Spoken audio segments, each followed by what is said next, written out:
What's up, hot shot, Mr. Lacrosse? Just tossing the ball a little bit. Really? Can you handle the weight of that stick? Yeah. It's a little heavy. What? A little heavy, even with the ball in it too? Jeff, I can shoot this over 90. I'm pretty sure I can handle it. 90 what? 90 miles an hour. Oh, no way. Oh, you don't believe me? Dude, I can hit you dead in the face right now. You could hit anything. You couldn't hit the broadside of a barn. You really want to try that out? Go ahead. Okay.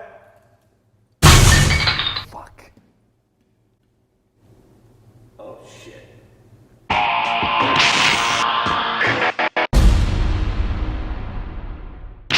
What's up, guys? Jeff Cavalier, ATHLEAN-X.com. So you think I look bad? You should see Jesse. Okay, actually, Jesse, come on out. Prove that you're okay before they think that I harmed. No, I'm totally good. There are no Jessies harmed in the making of this video, I promise. Guys, actually, there's some important lessons to be learned here today. Okay, number one, namely, I'm a dumbass. But this is what happens when you are a dumbass. You see all this black and blue here actually has improved quite a bit in the last few days. What we're looking at here is a result of my procrastination. So I posted pictures of me on Instagram. If you're not following already, it's @ATHLEAN-X over on Instagram of when this actually happened a few days ago.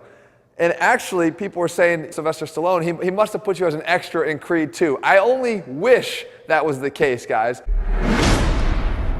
Instead, it was due more to my stupidity and procrastination. Because what really actually happened was, you guys have seen it over the course of the last few months.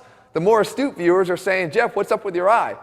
You can look at some of these clips right here like, Jeff, your eye is swollen. It looks like there's a big bump on the bottom of your lid. What the hell's going on? Are you dying? Please don't. We love your videos. It was something called a chalazion. You can go look that up. Chalazion. And what happened was, it's been there for 3 months. And it started by having some swelling on the bottom of my lid that I allowed to keep getting worse and worse and worse. It didn't really hurt me that much, but I didn't act on it. I knew I probably could have gone and just get it drained and get done and be done with it, and it would have been all over, all said and done. But instead, I kept going. And I kept training, and I kept pushing, and I kept delaying, and I kept working, and I kept not doing what I was supposed to do. And then I wound up to the point where the damn thing looked like a gigantic growth on my bottom lid that I had to go get taken care of, and it was actually starting to hurt at that point and interfere with my sleep. So I go to get it done, and I'm anticipating that they're just going to drain the thing and be done with it. So when I get there, not only are they not draining it anymore, the thing had at that point become fibrotic. The thing was now fibrous, and it was no longer drainable. They had to cut it out. So I had to go in there and get injections to the inside of my eyelid. These are all the fun things that happen when you actually wait this long. First they went to the outside of my eyelid, then to the inside of my eyelid with Novocaine, and then they went and they cut the thing out because of all the scar tissue that had formed in there. And I probably will never have a perfectly formed eyelid anymore because of that waiting.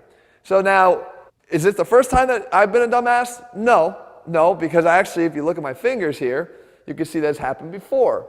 So you see these two fingers, one of them not so straight, and the other one, it has this bump, but if you look at the joint itself, it's actually really straight. Well, both of these fingers were broken. They are actually both suffered the same injury where I broke that distal bone there, I had a tendon detachment, and one of them I was fortunate enough that the first one here, to have it occur while I was catching a football on a baseball field. Long story short, one of our closers, Billy Wagner, used to throw 100 miles an hour, threw a football at me, and I just didn't position my hands right to the point to catch it. I actually had it pointed down just a bit. The football hit me right at the end of the finger, broke it, but I was fortunate enough to be in Atlanta, go right inside the clubhouse for treatment, get a splint put on that thing right away, no procrastination. At least the thing is straight now and it healed properly.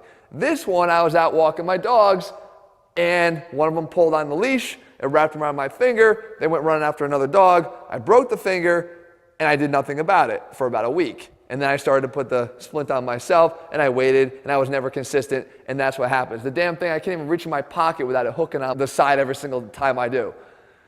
So the lesson here, guys, is do something about the things that bother you, right? First of all, let's go through the obvious. Maybe you don't like the current state of your fitness level. Maybe you don't like the way you look in the mirror.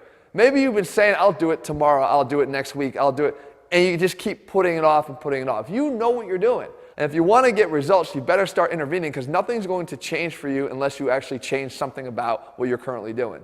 And that's just on the obvious level, but we kind of got to go a little bit deeper, because a lot of guys that write to me and they're like, Jeff, I got a great question, because you're a PT. You know what you're doing. You train a lot of guys. You work with guys with injuries.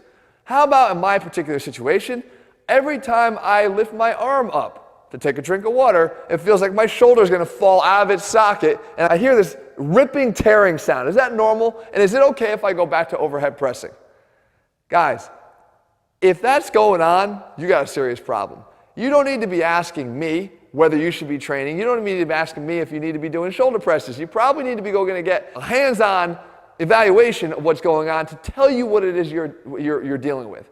And at that point, you can make more educated decisions. Because if you're dealing with a lot of injuries, which a lot of us do, knowing what's going on is going to be the first step so that you can determine whether or not you have a training plan from there. Now, guys, I was going to speak at the National Strength and Conditioning Association's conference this year all about this topic of training around injuries. I think it's very, very possible for people to train around injuries when you know what it is you're dealing with.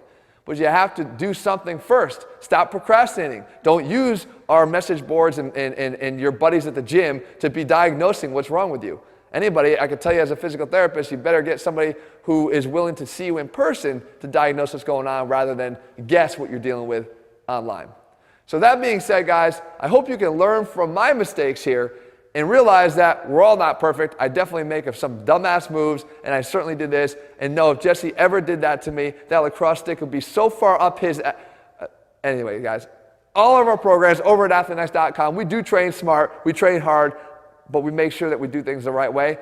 All of them are available over at ATHLEAN-X.com. If you found the video helpful, leave your comments and thumbs up below. If you see anything else wrong with me, other than the obvious, let me know below. I appreciate it. It will get me probably to get some help for it much faster. All right, guys, see you soon.